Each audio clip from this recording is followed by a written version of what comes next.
Assalamu alaikum musidɓe wonɓe darde assistance humanitaire d'urgence haray ko meɗen hewti ga kadi ɓe mawɓe babiraɓe men ɓe min waɗno ɗo filmage on tawi ɓe sellaɓe naɓira ɗum min ari ɗo addugol ɓe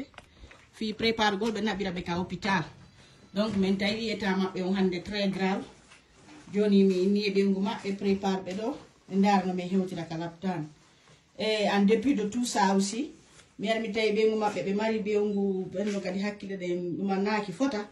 ɓe huɓɓi buusi ka suudu maɓɓe ɗo sunni buutu wonnoɗo ɗo o buutu wonnoɗo ɗo on ɓe sunnimo hande ala ka ɓe wala hino ɗo chambre maɓɓe on ɓengol maɓɓe ni ɗiɗi non ko ɗo woni e wonde ino ko ɗo ɓe woni e weƴƴitude haray babiraɓe min kadi ɓe sellaɓen hino ko ɓe woni e walade ɗo hino ɗo ko ɓe woni e walade haray meɗen tori yon partenaire ɓe e mo kala ballal ka iwri wo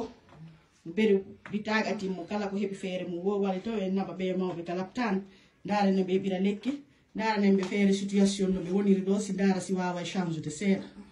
o jaram biro jaram non e jam na lato dare kadi no hayfi jayti seeɗa haray ko minen ari ga hewti hande nde ñande min arno fi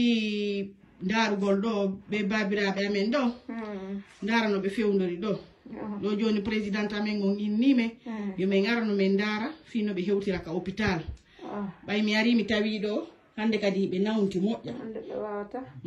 min kadi mi wawata awa kono wonnoɓe wallitade kono ay min kadi mi wawata femɗa awa onon kadi no hayfi o jayti seeɗa alhamdulillah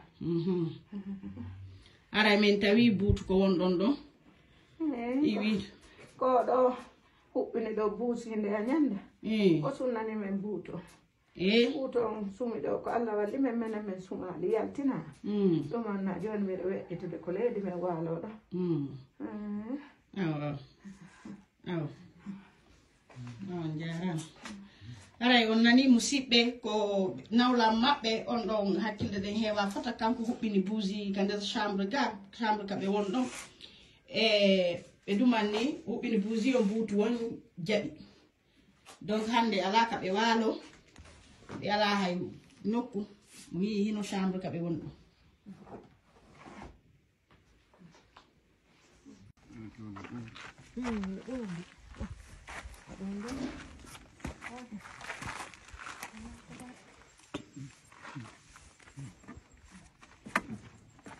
adduy Pusa yeso ɗo pusa yeeso seeɗa